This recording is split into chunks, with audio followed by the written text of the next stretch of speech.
Perhaps the most damning testament of the connection between blood offerings and black magic in the Jewish community comes from a Sephardic Jew by the name of Dr. Ariel Toph, a professor of medieval and Renaissance history at Bar-Ilan University in Israel, whose work has focused on Jews and their history in Italy. It's very rare that a Jew speaks against the Jews. Whatever conscience they have concerning the fate of the Goyim is not shared with the Goyim. In 2007, he published a book called Blood Passover: The Jews of Europe and Ritual Murder. It was very promptly banned by no other than the Anti-Defamation League, ADL. The author is a professor in Israel and the son of the head rabbi in Rome. It should be noted that the professor seems to be directing most of his assertions at a subset of Jews who, despite being numerically superior in the 21st century, do not represent the totality of Judaica. And here I'm referring to the Ashkenazi Jews. They are the dominant force in Israel now. Their history is connected to the Ukraine and Germany, and they are the creators of the Yiddish language. They do not represent the totality of the Jewish population worldwide. And welcome, ladies and gentlemen. I'm Bruce McDonald. This is the Talamanca Review. It's 3:58 p.m. on Friday, the 31st of May, and this is Blood, Part 3.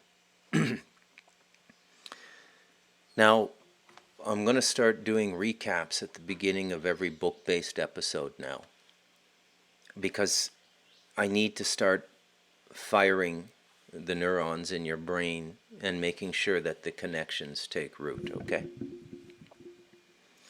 So Blood is one out of 6 chapters in the middle of the book. It begins with the devil as an original construct of creation, which is a negativity. It's not really that negative, actually. It's mainly due to mental activity and learning what the place of the mind is in the overall consciousness in your journey to self. That is the best definition I can give you of what the devil is. The devil can take certain personifications, there's no doubt about that. And as we stated in the devil chapter, you know that the devil's in your consciousness when you have a lot of chattering in your head. You know, I don't know if any of you have ever seen a movie called The Pledge, directed by Sean Penn and starring Jack Nicholson, about a homicide detective who believes there's a serial killer.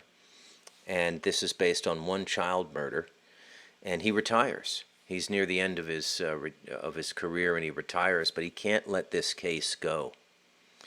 And he starts investigating it, and sure enough, he finds out that, yes, there is a serial killer, but he doesn't have enough proof. So he arranges an elaborate sting to capture the guy. He uses his girlfriend's daughter, his girlfriend played by Robert Wright Penn, Sean Penn's former wife, to lure the guy. And in a bizarre twist of fate, the guy has a car accident and burns alive going to meet the child. And at the very end of the movie, and I highly recommend you watch it, you see Jack Nicholson with like, a fifth of scotch, just, standing outside some shack, half drunk, talking to the sky, like just crazy. Classical insanity, not all the diagnosed stuff they have today in American Diagnostic Manual, like bipolar and schizophrenia and all of this sort of nonsense they use to sell pharmaceuticals. But, classical madness is where your grip on reality is taken from you. And this is always a risk when you're dealing with extremely dark subjects. I went through this gauntlet of emotions and risking my sanity in a nonfiction book I wrote in 2005. It's up on Amazon if you want to read it. The only true crime book I've ever written. I did it in conjunction with the Association in Defense of the Wrongfully Convicted. And there was this gentleman who got convicted of first-degree murder, and he didn't do it. This happens a lot, by the way. You'd be amazed how often this happens. Anyways, in the course of writing the book, wow, I almost went crazy, right? Because, well, first of all, I told you my ghost story, simple ghost story.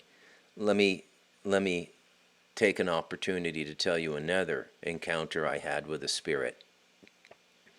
So I began nocturnal dream communications with the victim of this crime, who was an absolutely drop-dead gorgeous 23-year-old Jewish Russian woman who had emigrated to Canada. And she was studying interior design in Ryerson University, which is where I got my journalism degree. And I started to work on the book in like 2003. I worked on it full-time for 2 years. The amount of time I've put into books with little or no remuneration other than spiritual remuneration is mind-boggling. But I'm not complaining because, you know, it's the suffering I choose. And it's a service I choose. But nonetheless, this victim was communicating to me. She told me who did it. And I mean, I was given facts about places I had never been. I was shown them, okay? Like completely shown these places. One was a famous restaurant in the West End of Toronto, a place where people schedule marriages and things like this. And I was shown it. And then when my girlfriend got home from work that night, I said, we got to go drive out here and look at this place. And we went out, and it was empty, but the door was open because the booking manager was there. But it wasn't a restaurant that's open like a Denny's or something like that. All of the furniture, the upholstery on the furniture, everything was exactly as I had seen it in my dream. And she took me there. The victim took me there. Now, very often when people have these abilities, remote viewing and stuff, very often they're working with spirits. Okay? This is the great secret. And I suspect it accounts for a lot of the channelers, a lot of the big psychics out there, and all of this stuff. And there's nothing wrong with that, I suppose. If you want to work with spirits, work with spirits. The only thing is you're not focusing the purpose of your life on the discovery of self and the Creator, which is the most important task in a human life. And the spirit stuff is just kind of a distraction. It's like I say to people who get heavily into astrology, okay? And I have a number of friends like this, and I say, why? Like, why do you need to know all this stuff? You know? Because astrology is the movement of the astral. And so, yes, you can get a foreshadowing of what's going to come out in the physical, but why do you need to know that? Life is lived in the moment through your heart. And a perfectly refined heart will intuit astrology without a mental comprehension of it. You'll know when the Mercury retrograde is. You'll know. Okay? You'll know all of these things. You'll just feel it. You know, having the catharsis of maybe saying, well, this is why it's happening, the astrology, I suppose it's some comfort to people. But I think a lot of it has to do with just simple vanity and stupidity. Anyways, enough about that. People have been studying astrology since the beginning of time. It's not going anywhere. So this was another encounter I had with a spirit. And in this encounter, I was shown everything. So I was basically told who killed this girl. And here I am, and I'm going and I'm meeting with like private investigators who are operating a company that makes $100 million a year. They do corporate security, background checks, all this sort of stuff. One of the principals in this company, got Scotland Yard's Investigator of the Year award for some work he had done on another wrongful conviction. I'm meeting the top lawyers in Toronto, which are the top lawyers in the country of Canada. Okay, the top defense lawyers. They're all board members in the Association in Defense of the Wrongfully Convicted. Now imagine, you know, having a meeting with two or three of these people and they're saying, how's the book going? And you want to tell them, I know who did it, I had a dream, but they're lawyers. They're going to look at you like you're crazy, right? So this is the risk you take on when you get into this world of clairvoyance and commiserating with the spirits, is you lose your connection, or you can lose your connection with the grounded world. So those interactions with this woman who had been brutally murdered, she was murdered with a hammer, and I don't want to go into the details, but so there's a number of times that I've interacted with deceased human beings in my life. There's another one to add on to the podcast I did called A Simple Ghost Story. And a lot of times these spirits, they don't move on because something is connecting them to the circumstance, and so they don't move on. Now, when I finished the book, even though it didn't result in the guy getting released, I did manage to convince everybody close to him, including his family, his ex-wife, and everything, that he didn't do it. And so that was enough for the deceased, and she moved on. I never saw her in my dreams again. I never communicated with her again. And at the time she was communicating with me, she had already been dead 7 years, 8 years. So she had not moved on. The interplay between the next life and this life is much more interconnected than people can believe if they don't know about these sorts of things. Anyways, that's kind of a long-winded introduction to Blood Part 3, but here we are. I'm Bruce, and that's what I do. I go on these verbal tangents. I can't help myself. It just is what it is. So what I want to talk about today is more from the chapter Blood, okay? Now, there's an author I reference in that chapter called Dr. Ariel Toaff, Toaff. He wrote a book called Blood Passover.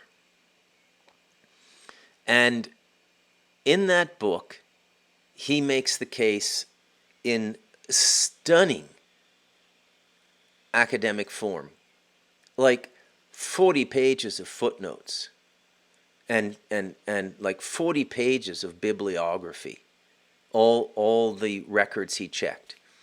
Now, Dr. Ariel Toaff at the time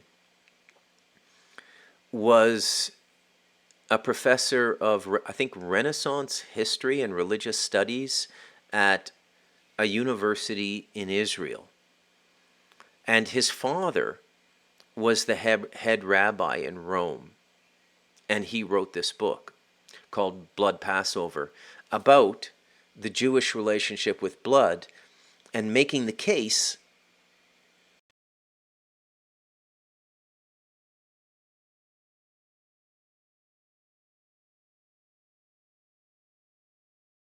how this works. There we go. It's back.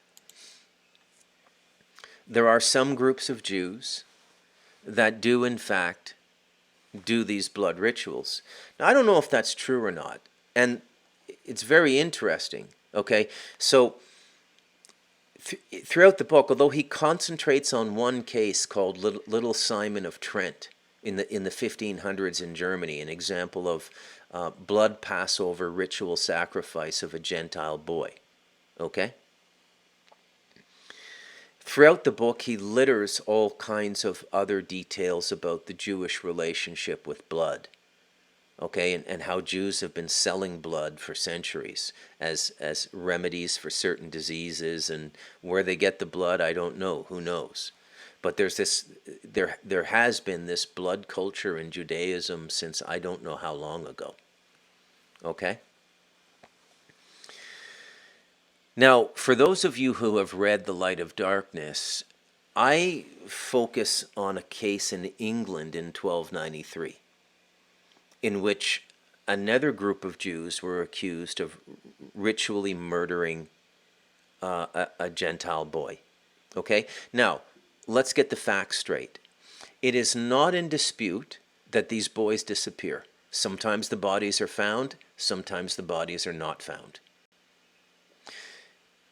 You are dealing with a time and a place where there are not that many people. It's not, and you can't get away quickly. And if you wanted to bury a body, you could only go so far. Maybe take it in a horse and wagon and bury it 20 kilometers away or something, or throw it off a cliff or something like that. But the communities in which these boys disappeared were relatively small. They would be 10,000 people or less. That's a small enough group of people that if you're living 55, 60 years, you're going to know pretty much everyone in that community. You're going to know at least the families. You may not have spoken to everybody over your life, but throughout the course of living in a certain region, you get to know everybody. It's the same thing where I live over here in Costa Rica. Everybody gets to know everybody. And everybody knows everybody's business. Like, country people gossip a lot. It's really kind of amazing, but they do. So up here on the mountain, I know everybody, and everybody knows me. And because I'm a North American, and there aren't that many North Americans in the part of Costa Rica in which I live, everybody knows me. Even if I don't know them, they know me. Like, if I'm walking through town, they'll go, oh, that's the Canadian who's married to Rosemaria Araya Chavarria. That's what it's like living over here. It's kind of nice, actually.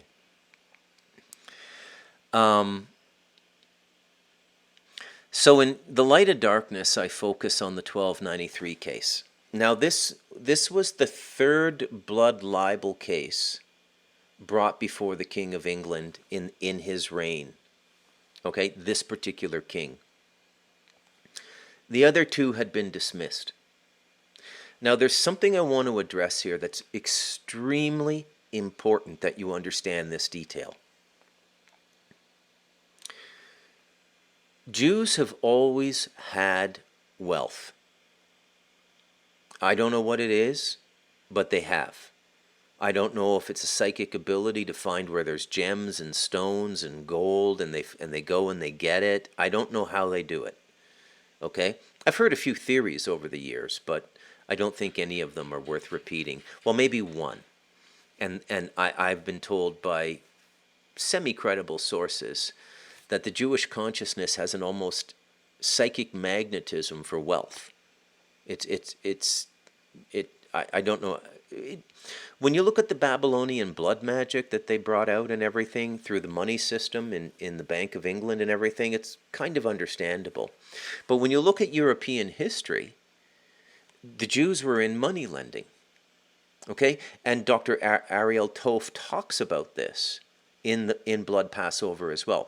You can get a PDF of this on the Internet Archives website, and it is a book you should read. Okay? These podcasts, everything I do is for intelligent people who do their own work. Okay? I'm not going to spoon feed you everything. Okay? Remember, to repeat my thesis, the devil in us is a different kind of story. Conspiracy theories are like, are UFOs visiting us? Is blood libel real? Is there really ritual sacrifice going on in the world? Did the Nazis go off planet? People write whole books about, or volumes of books, about any one of those topics. I've put a half dozen of them into one book. And my story is to guide you in your perception to the big picture of what's going on this planet, which I think is an attempted alien takeover. I'll be very candid about that, okay? It's an attempted alien takeover. The Christians who are out saying that this is all demons and everything, kudos to them for recognizing the phenomenon of psychic intrusion on human affairs. Kudos to them for recognizing when a person is not in their right mind. Kudos to them. They're already ahead of most of the people living in the atheist, flatline, humanist consciousness, okay? which is where society wants us. This is where people like Trudeau want people thinking. They don't want you thinking about what I'm telling you to think about. They don't want you thinking about what the Christians are telling you to think about. Okay? So, on the one hand, I will praise the Christians for having the courage to talk about this idea that human consciousness can be broached. However, my small dispute with them is that generally it's not demons. Although demons exist, but if you get possessed by a demon, you did something to get possessed. Because demons don't break spiritual law. Okay?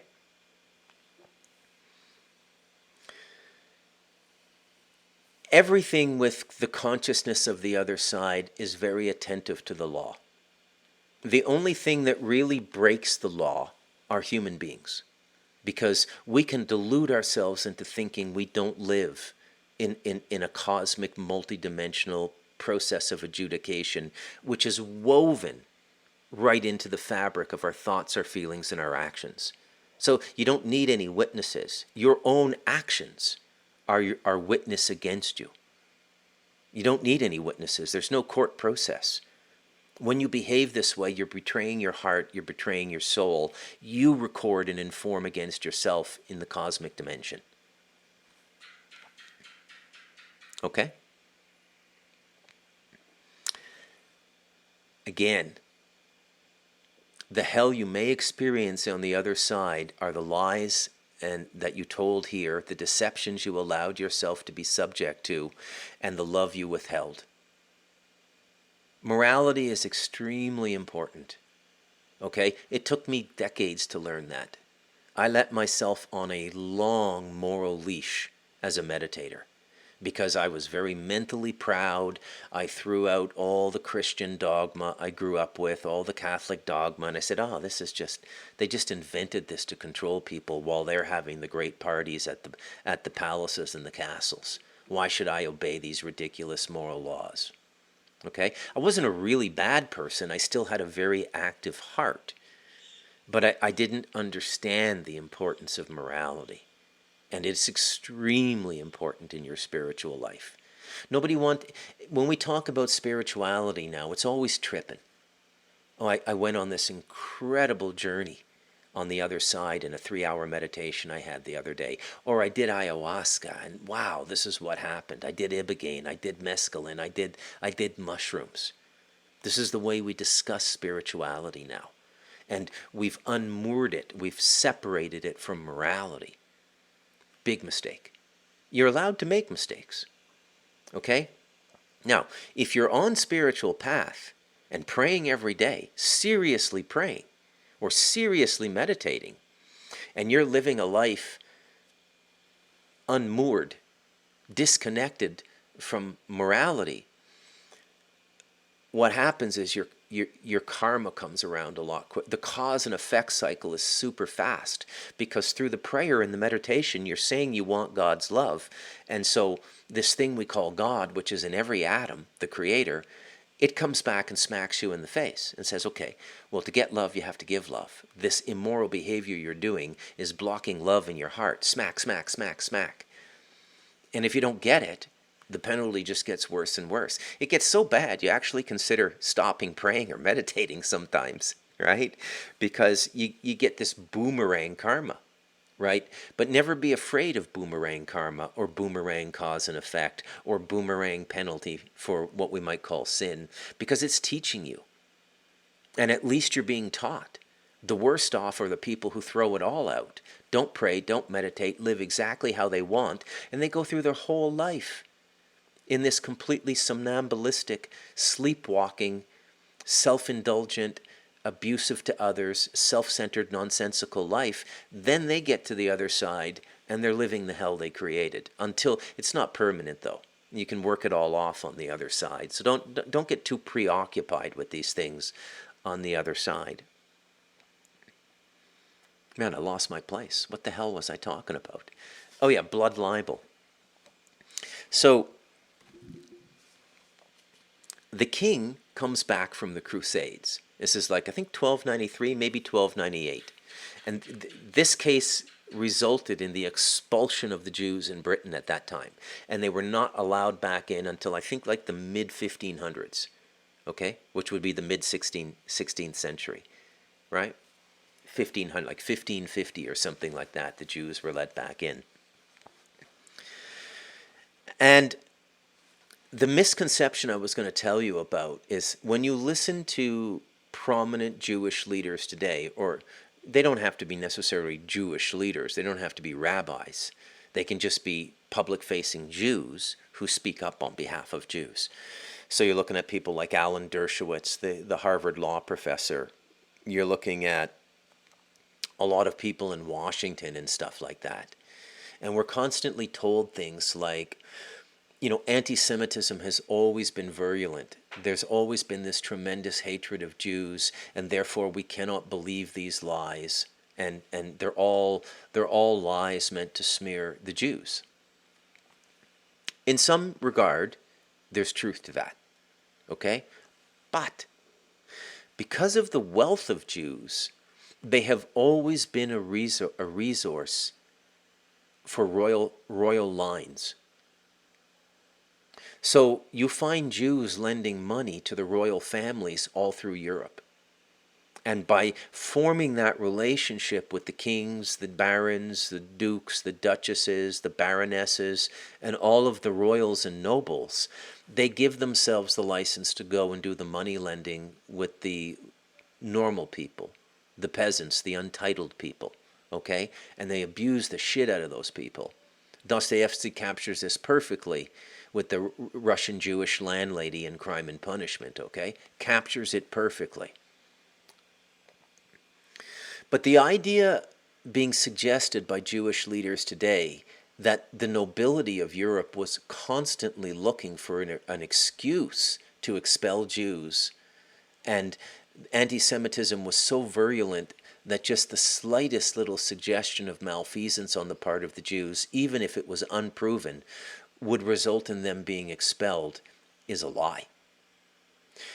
The royal families didn't want to expel them because they got money lent to them, or wealth in the form of jewels or whatever, gold, loaned to them at very, very favorable interest rates or zero interest.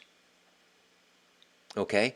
And then the Jewish moneylenders would go and make their money on the peasants at very high interest rates. And believe me, if you couldn't pay your debt, they took, I mean, it was like the mob. We'll take your 13-year-old daughter, we'll take your horse, we'll take your mule. Even though you need those things to farm and survive, and you're not going to live without them. They were ruthless in their collections, okay? I would go so far as to say that Jewish contempt, expressed Jewish contempt for Christian culture in Europe was far greater than any over-amplified anti-Semitism a modern Jewish leader might suggest today. So this particular British king had had 3 blood libel trials. The first 2 he dismissed and did not do anything to the Jews, including the Jews accused of the blood libel, killing the Gentile boy. And it is true in all of these cases, a Gentile boy went missing. Nobody is disputing that. Okay? So think about the reasons people kill somebody. Why does an adult woman get killed? Well, you ask the cops. 9 times out of 10, it's the husband or boyfriend. It's a crime of passion. Why does an adult male get killed? Well, maybe he stumbled upon something he wasn't supposed to see. Maybe he had debts he couldn't pay. Maybe he's thieving and stealing from his neighbors, and they get fed up and they kill him.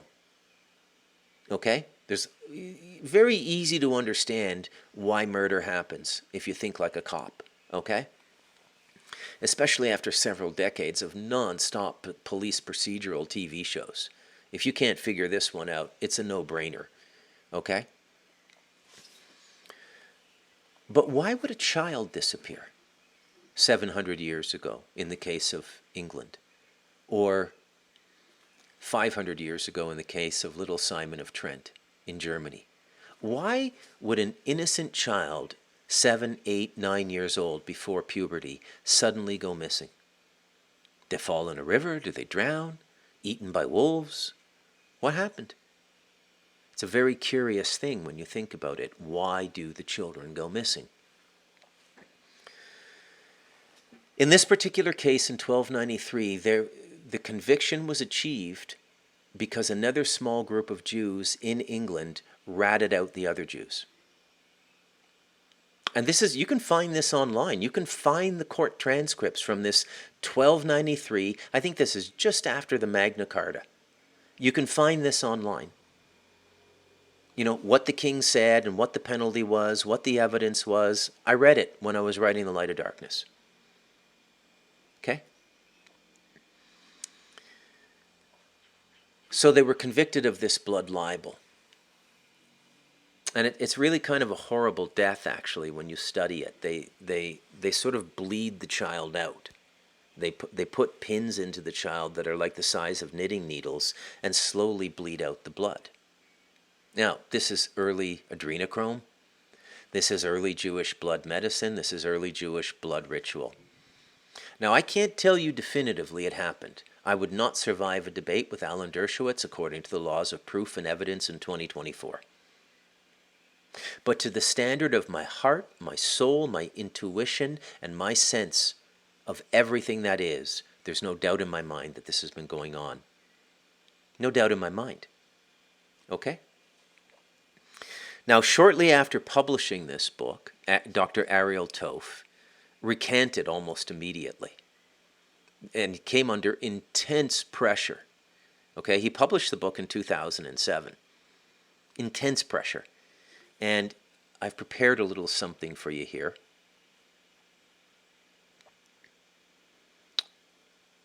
This is an article that I had converted to MP3, read aloud by my AI on Natural Reader. Okay, so here we go. Provocation: Italian Jewish leader. Book has caused community enormous damage. February 13, 2007, 031 Ariel Toph 298.88 Ariel Toph, the author of Bloody Passovers, The Jews of Europe and Ritual Murders, said Monday his previous statement that some ritual murders of Christian children by Jews might have taken place had been an ironic academic provocation. Toph, who heads Bar-Ilan University's Medieval and Renaissance History Department, replied with a defiant no to the Jerusalem Post's question of whether he believes Jewish communities could have committed ritual murder. He said his statement had simply been a premise for breaking the taboo of academic research into the anti-Christian atmosphere in Ashkenazi European Jewish communities of the Middle Ages. Jews never committed ritual murders according to Toph. It was the contentious review of his book in the Italian newspaper Corriere della Sera and not his book itself that sparked the controversy. I have been conducting research on this topic for 6 years with my students at Bar-Ilan University without any problems, he said. However, he admitted that he did not foresee the impact his book would have on a society which, he said, is facing a major problem in the face of resurgent antisemitism. Perhaps my book should have been aimed at an Israeli public, where there is less risk of misunderstandings and of a misuse of my findings, he said. Toph has already paid a heavy personal price for his book and said that he feels as if he has been excommunicated. None of his old friends have called him at his Rome hotel during his entire week's stay here, he said. He has been dismissed as editor of the Zohar Historical Review and is concerned he might lose his university position in Israel as well, although the university has said it will withhold judgment on the book until Toph returns to Israel. He has even been prevented from seeing his father, Rabbi Elio Toph, Rome's former chief rabbi who led the community during both the terror attack on the main synagogue in 1982 and the Pope's visit in 1986. A rabbinical press release was issued against the contents of the book even before anyone had read it, based on the review. The press release indicated the author was trying to prove the validity of some medieval blood libels in his text. Riccardo Pacifici, vice president of the community and its spokesperson, said that out of respect and consideration for Toph's father, the rabbi was not asked to sign the press release, but had himself stated his willingness to do so. Pacifici said the book was painful for Toph's father, and he was whisked away to avoid his having to face the media on the subject. Leone Peiserman, president of the Rome Jewish community, called the book a mere commercial operation, unworthy of a serious historian. Dr. Amos Luzzatto, a retired surgeon and former president of the Union of Italian Jewish Communities, said it offers nourishment for growing antisemitism, for Jew haters to say, "I told you so, I told you so." Luzzatto, one of the few critics who had actually read the book, also questioned its scholarly contribution. Toph produces hypotheses instead of facts. His textual references are incomplete and insufficient to serve as evidence of an allegedly widespread expression of hatred of Christians by Jews in medieval times. According to Toph, the anti-Christian atmosphere which existed at the time in question was an understandable aftermath of the Crusades, the massacres of Jews and the mass suicides of Jewish families who preferred death to conversions forced on them by fanatic Christians. However, he feels it played a role in the recurrent traumatic events which saw Jews as victims. What he contests are the foregone conclusions by historians, who claim that all statements made by Jews under torture who were accused of the ritual murders were dictated by their tormentors and therefore untrue. In the medieval trial documents he found statements in Yiddish formerly ignored by investigators, which he insists provide additional keys for interpretation and understanding of the times. The first edition of 1,000 copies of the book sold out in a day, and the second has already been printed. But Toph maintained he does not want to accept any money for this book, and is seeking to hold off on further reprints for now. He has also refused offers for high-profile Italian TV appearances, because I don't want to encourage anti-Semitic exploitation of my research. Meanwhile, the Italian press has been hosting daily articles on the topic of ritual murder or blood libel. Catholic and Jewish historians and journalists have either praised Toph for his courageous forays into rarely discussed aspects of medieval Jewish life such as superstitions, including the use of blood for medical or ritual needs despite official taboos, or they have angrily accused him of a lack of historical discernment and responsibility for fomenting anti-Semitic stereotypes. Pacifici has gone a step further. He rejected what he said were Toph's claims of verbal threats from Italian Jews and said the reason he refused to come to the synagogue was out of shame, not fear. Comparing Toph to a Jewish lawyer who wanted to defend two Nazis at a post-Holocaust trial in Lithuania, Pacifici noted the lawyer broke down, cried and did teshuvah. I think Ariel Toph's case is similar. He has created enormous damage to our image in the Christian world but even more so in Islam. I hope he will do teshuvah. There you go. Article read from the Jerusalem Post. They jumped on the guy right away, right? Now, he claimed that these were Ashkenazi practices, and he was a Sephardic Jew. And so that may account for why he decided to rat these people out. I want you to put on your detective's cap.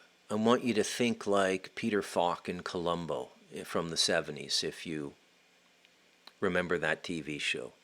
Or I want you to think like Morgan Freeman in the David Fincher movie Seven with Brad Pitt. I want you to think about this.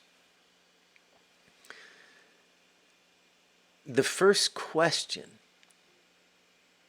you want to answer is, first of all, is this real? Is this a crazy conspiracy theory, or does this actually go on? Well, you heard Kat. I interviewed her. Okay? Perhaps a little bit unstable, but who wouldn't be given the way she was raised? You're introduced to Karin Hustebot in the Human Devil chapter.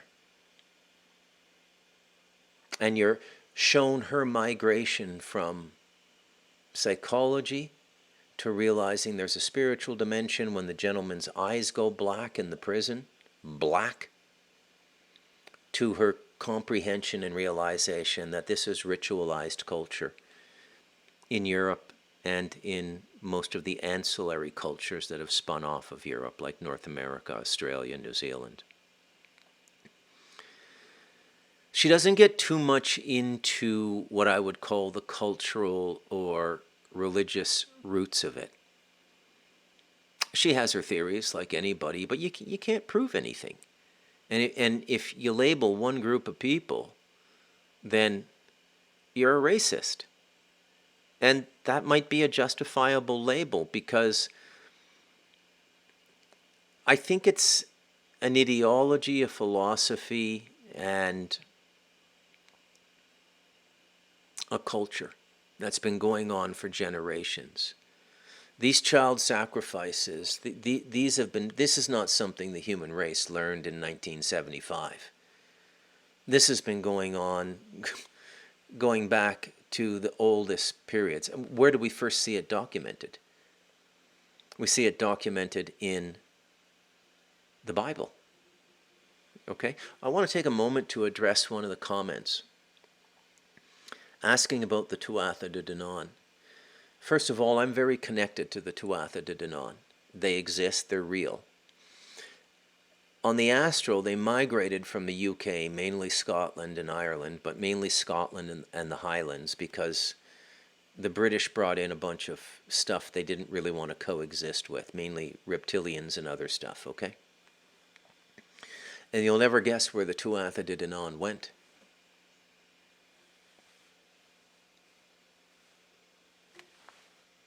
Right here. This mountain range, the Talamanca Mountains, is where they resettled. I myself am very connected to the Tuatha De Danann. Now the question in the comments is about who are the Tuatha De Danann. And my answer is going to be a little bit complicated. First of all, there's an absolutely phenomenal 3-hour YouTube on a YouTube site called Archaics, like archaic, but with an X at the end, IX, Archaics. This guy's a mad researcher. I highly recommend everybody goes and studies it. But I'm going to tell you something.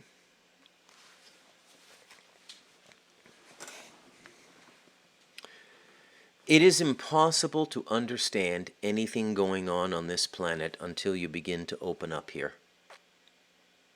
It's impossible. And I'll tell you why it's impossible.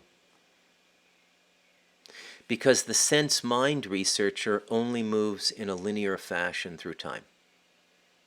So when you go and you read or you watch the Archaics video, talking about the Tuatha De Danann, the tribe of Dan, one of the tribes of Israel, these sorts of things, you think to yourself, when you're thinking rationally inside the black box they've all put us into in the 20th century, and this is really what the devil in us is about, how they've put us into this box, and we can't think outside of it. And if we can think outside of it, we are certainly going to think twice about speaking aloud about our ability to think outside of this box, because you're going to be labeled crazy.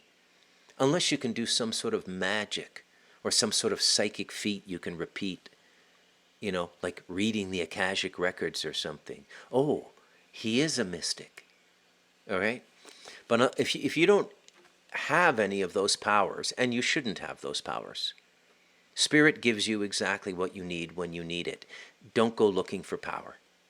Okay? It's a fool's errand. It's a fool's game. You don't want to do it. But again, I'm going to take you back. First of all, let me say this cycle of 3 books, actually 4 if I include The Galactic Historian, but I don't like to think about that book so much because he and the group of people I met through that book were just absolutely wretched people, and completely failed the morality test in spiritual character. And morality is important, okay? And I don't say that as a saint. I say that as somebody who has learned the hard way. Morality is important, okay? Smack, smack, smack, smack, smack. Learn the hard way, but learn nonetheless. What I've learned over the course of these 4 books, and what I've trained myself to do now, or what opened up, let's say, as a course of writing these books, was a completely different way of perceiving reality than most people. Okay? So when you're looking at history, go back to the Stardust Ranch. What did that book teach me? It taught me about the reality of portals. What are portals? Well, things come and go through portals. Okay? Michael Sarion, the occult researcher, said there was a portal from Ireland to Egypt.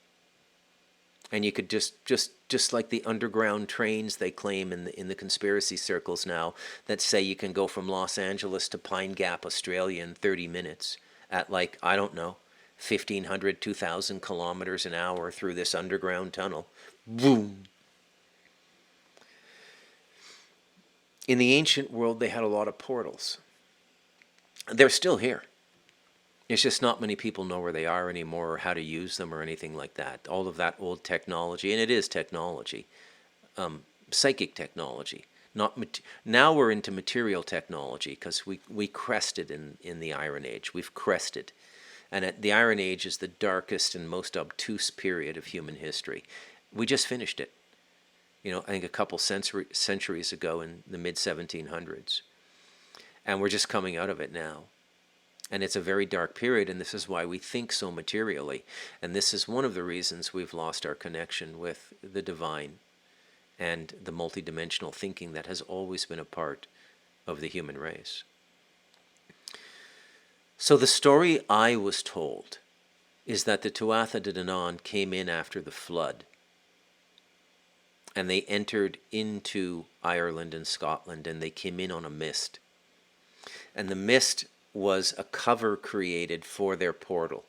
And the portal opened, and they came in through their ships. They landed, and they colonized or became part of the culture in that part of the world. And they went to war. Okay?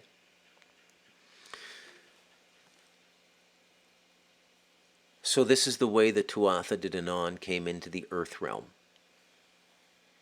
And from that base in Scotland and Ireland, they then went to Egypt. So the Tuatha De Danann are the seat of all of the Western religious teachings. To a certain extent, also, a lot of Brahmanism has been brought in. Abraham, Brahma, Brahmanism, Brahma. Okay? A little bit of the old Jordan Maxwell word magic there. I love the way he used to do that, right? Just play with etymology and stuff. But a lot of the stuff we're dealing with today was brought in by the Tuatha De Danann. And extremely astute researchers out there know this. After decades of research, they know it. It was the Tuatha De Danann. You could call it the tribe of Dan, I suppose, but they're not an offshoot. They weren't influenced by the Egyptian culture and the Hittite culture, which became one of the Jewish tribes. They came in with the knowledge. And what you see in Egypt is a result of the Tuatha De Danann, not the other way around. Okay? The Tuatha De Danann are at the root of this 6,000-year cycle, at the root of it. They're not part of the trunk, they're not a branch, they're not a leaf, and they're not an acorn. They are the root, the beginning of it. Little tangential thought there. I wanted to address one of the comments on Blood Part 2. The hell was I? I lose myself here. The hell was I talking about again? Oh yeah, the blood Passover. So the first question you have to ask yourself is it real? Okay? And look, all the evidence for you to prove that to yourself is out there. It's Comet Pizza. It's all the stuff I put in the light of darkness. Let's take a look at this guy. Remember the Dutch banker? Corinne Hustebot knows this guy personally. I might be able to find him for an interview. I don't know. But I don't really want to do a lot of interviews on my show. I like talking and presenting my material. You can go and get the support material yourself, okay? Here's Ronald Bernard. About financing wars, creating wars, so basically creating a lot of misery in this world. So, lots of conflict. And then I think to myself, if only people knew what the world is really like. Secret services will stop at nothing. Nothing. But they also have their flows of money, because if they are trading in drugs or weapons or, for that matter, people, all that money has to go somewhere. Everything has to be financed. You say if, but you could confirm they are doing this? All of them? All of them? So the entire world as we think we know it, is just an illusion we believe in. Which is something you find out in this line of work and where it all went wrong for me, to put it that way. Right. You mean, finally that is. In hindsight, yes, it was for the best, but my freezer started to malfunction. There were things happening. For example, I went to a different trade market and one of my colleagues there said, "Ronald, you remember that case with the Italian lira? I sometimes mention that during talks as well. Do you remember those deals? In which we did massive dumping of the lira, which reduced the value of the currency." op dat moment een mindere positie. Waardoor which caused a company in Italy to be hit in such a way. They went bankrupt. And then you hear at the exchange, you remember that successful deal with the lira? Yes. And then they say, did you know that the owner committed suicide and left a family behind? Things like that.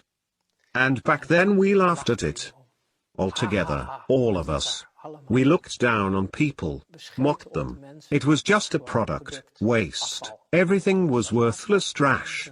Nature, the planet, everything could burn and break. Just useless parasites. Just as long as we met our goals, as long as we were growing, many of my colleagues ended up drinking or using drugs. Not me. Maybe I should have. Or not. No, in hindsight, it was for the best and I'm happy to still be alive. However, all those horrible things started to eat at me. Can you give an example? Because I can sense a lot of terrible things happen to you. Yes. It is difficult for me to talk about. I can feel that. But only whatever you wish to share is all right. Yes. I only talk about things I want to tell. But it does evoke lots of emotions, and with my conscience not being in the freezer, it touches me deeply. Yes, I feel the same way. All right. Can you tell me the worst thing that has happened that caused the tipping point in your situation? Well, that was the beginning of the end. You get so deep into these circles. And you sign a lifetime contract, not with blood or anything, to never disclose names of companies, organizations or people. I think that is why I am still alive. You have to stick to it. If we are talking about the worst things that I have experienced, I just told you about things that made the freezer glitch. My conscience started to show itself. Let's put it this way. I was training to become a psychopath and I failed. I did not complete the training and didn't become a psychopath. My conscience came back, and the most difficult part for me was, because I had such a great status there, I was a success. I was trusted with the people playing at this level. Mensen in deze wereld die dus op dat niveau speelden.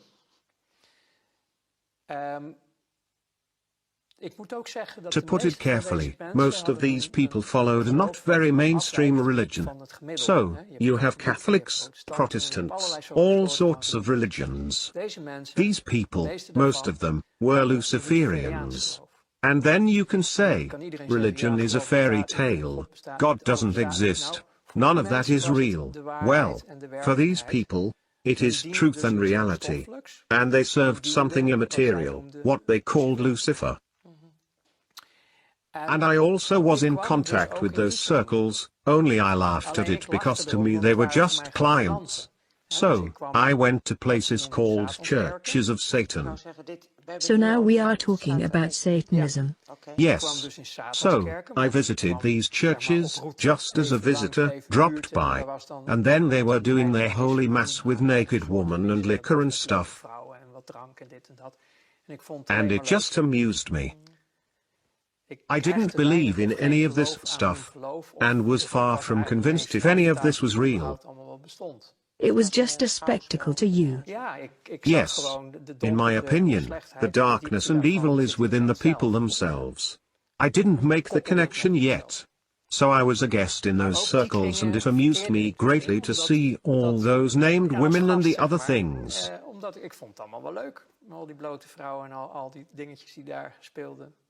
It was the good life. But then at some point, I was invited, which is why I'm telling you all this, to participate in sacrifices abroad.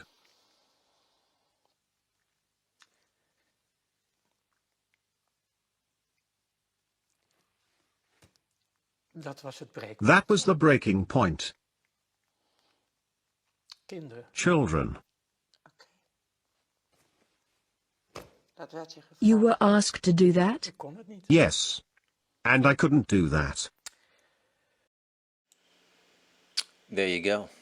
Ronald Bernard, the Dutch banker. Probably something a lot of you have seen before, but my purpose is to connect dots and bring things together, as I keep repeating. So here's a question.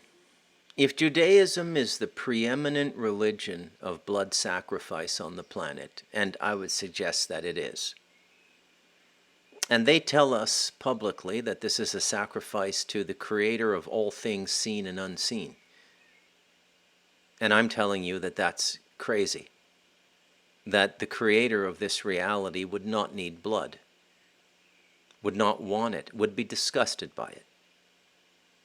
And then when you look at the ancillary blood religions, Palo Mayombe, Voodoo, Santeria, you listen to the Tatas, the priests, they tell you the truth. We work with a different pantheon of gods. We work with a different group of spirits. And then you speak directly to a practitioner, like Robert, who initiated into Palo Mayombe. And because of his inherent psychic abilities, his inherent consciousness abilities, which, to my understanding, he's just born with, he went way beyond even his godfather, his Tata. Terrified the whole house, what he could do, what he could summon, all of these things. And then he blooded out. He told me the gods are really just very often disincarnate human beings. He said that in his cauldron, he had a piece of bone or something from a dead guy, I think had just recently died, like 1 or 2 generations ago, 33 or 66 years in the past, and could summon this guy through the cauldron. And the guy was when he was alive, he was a Mason, a Freemason, and he hated women. And so he was a spirit that was called upon when you wanted to invoke malice against a woman. Not some god, like the Africans are saying and all this shit. It's just fucking dead human beings. It's like contracting with a street gang to kill somebody, except it's 2 dimensions. It's no more complicated than that. If anything, I'm not confusing the landscape you live in, I'm demystifying it. I'm giving you the true metaphysics of this reality.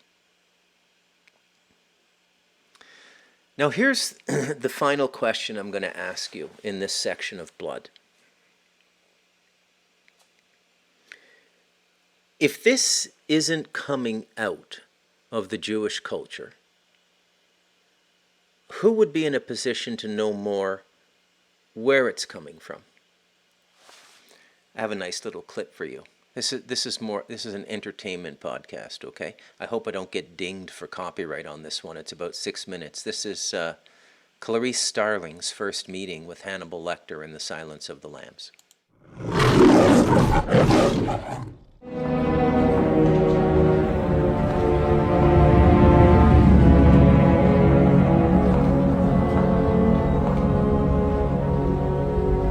Good morning. Dr. Lecter, my name is Clarice Starling. Can I speak with you? You're one of Jack Crawford's, aren't you? I am, yes. May I see your credentials? Certainly.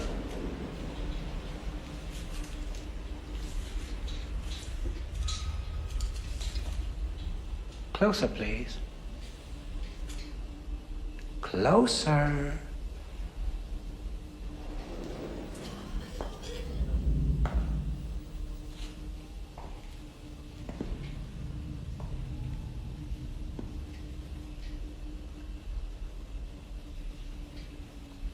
That expires in 1 week.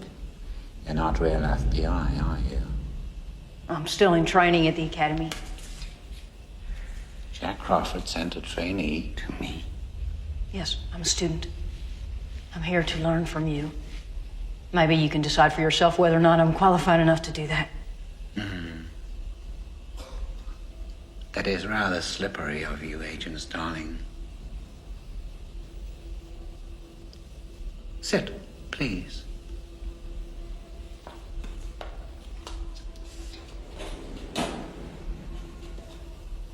Now then, tell me, what did Miggs say to you? Multiple Miggs in the next cell. He hissed at you. What did he say? He said, I can smell your... I see. I myself cannot.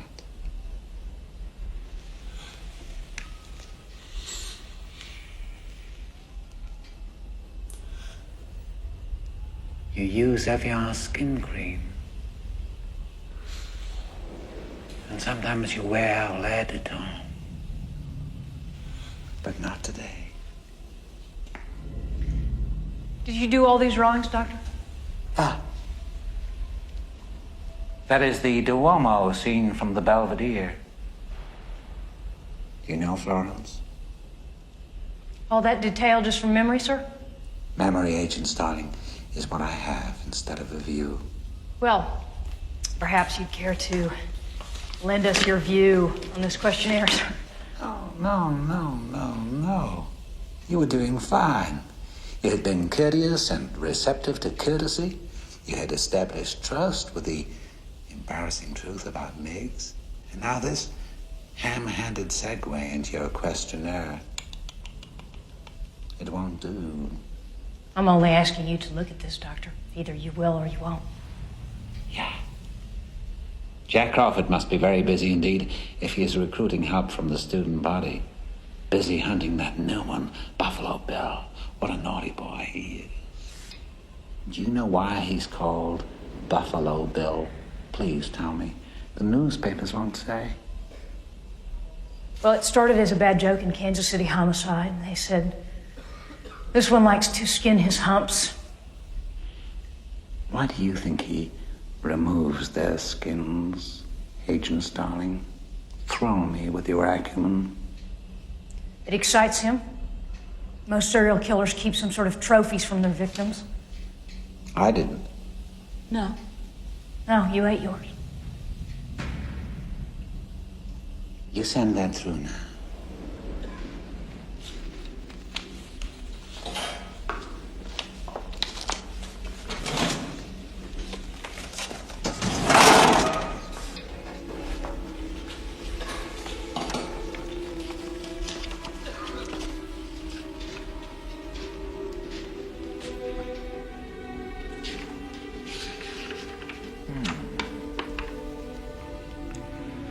Oh, Agent Starling, you think you can dissect me with this blunt little tool?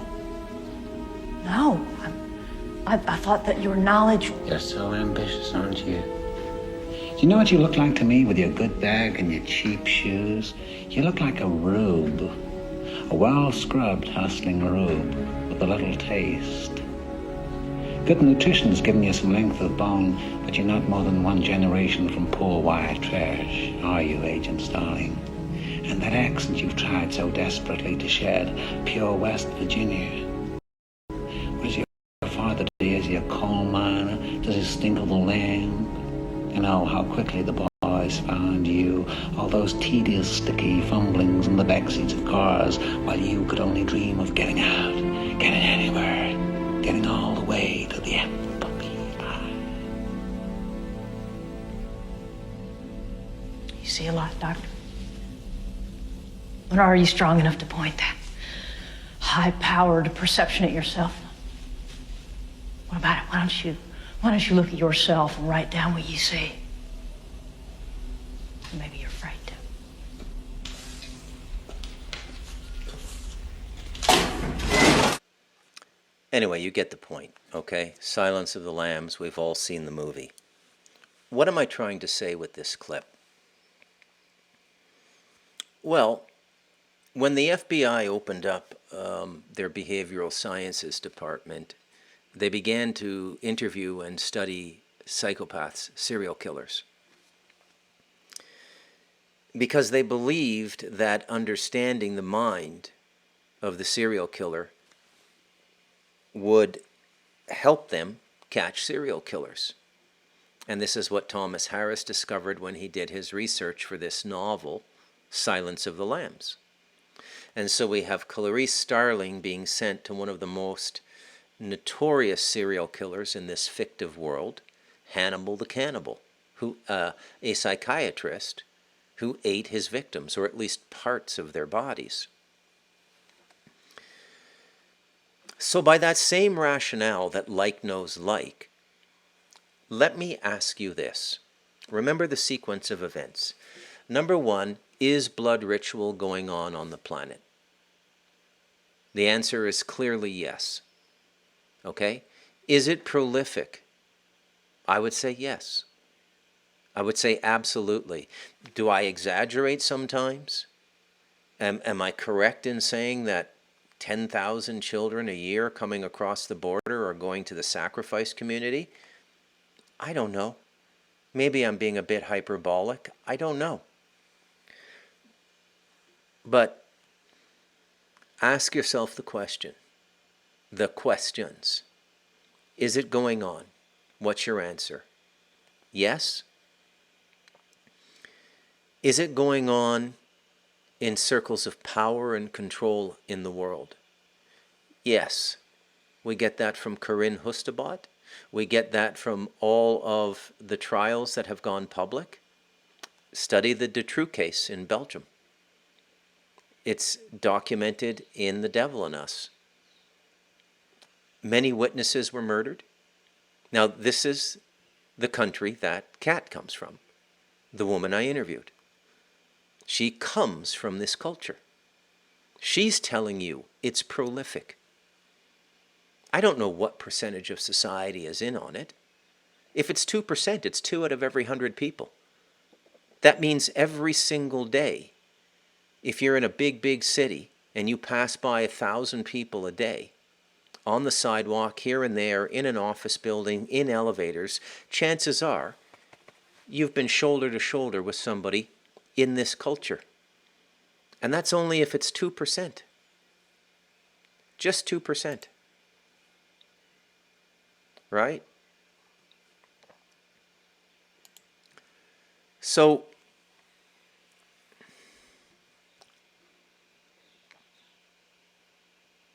is it going on? Yes. Is it prolific? Yes. Does it take place in elite circles? Yes.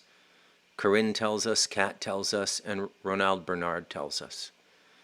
Would this survive the scrutiny of cross-examination in a court? Study the Dutroux case. It would have connected all the way back to the Belgian royal family and the top people in Belgium in finance and commerce and business. And probably entertainment as well. These are the circles it travels in. We're getting all of these stories coming out from the very courageous black people in rap and Hollywood. We're getting the P. Diddy story now. These are mild versions. These are just sex addicts who like to torture and hear screams when they sodomize somebody. That's kindergarten compared to where this goes. Okay? So what is the point of the Clarice Starling clip? Well, if the answer to all the questions I've asked is yes, who would be the Hannibal Lecter? Who would be the people we go to ask, who's doing this? Would it not be the most public-facing blood ritual community in the world, which is the Jews?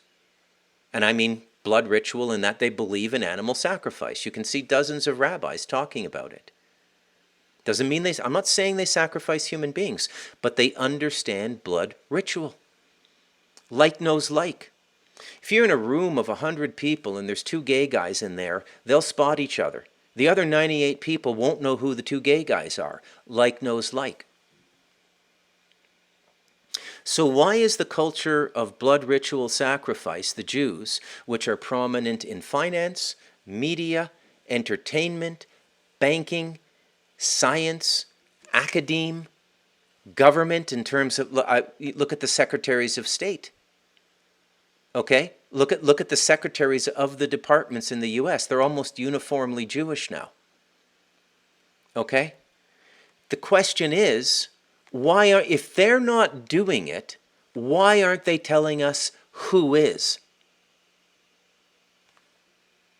This is Blood Part 3. I'm Bruce McDonald, and we'll be back with Blood Part 4 soon.